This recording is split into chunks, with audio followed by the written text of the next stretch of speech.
Тарваган тахал өвчин гэж юу вэ?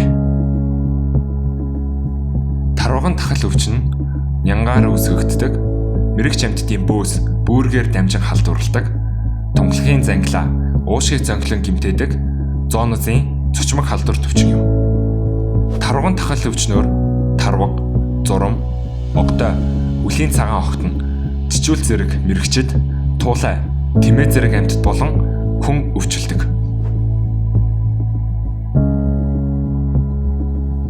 Тарваг агнах, арьс өвчих, мах эвдэх явцад гараа эсгэх үед шууд халдвар авч өвчлөдөг.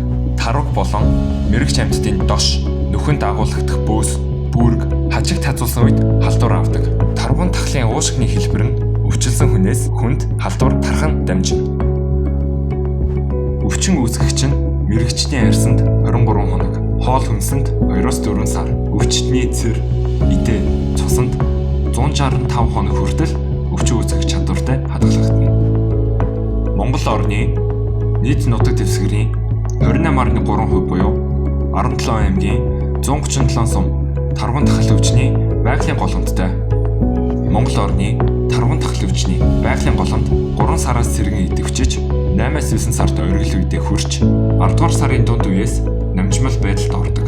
Тарваган тахлын халдвар авсан бол гинэт өндөр халуурах, толгой хүчтэй өвдөх, эргэх, дотор муу харах, бөөлжих, 50 бус болж нойрог идэх. Арьс салстаар халдвар авсан үед булчирхай томорч хүчтэй эмзэглэх. Өндөр халуурч чэйжээр өвдөх, ханиалгах, цустай цэр гарах, амьсгаадах, суулгах, заримдаа цусаар суулгах шинж тэмдгүүд илэрнэ. Тарваган тахал өвчнөөс урьдчилан сэргийлье.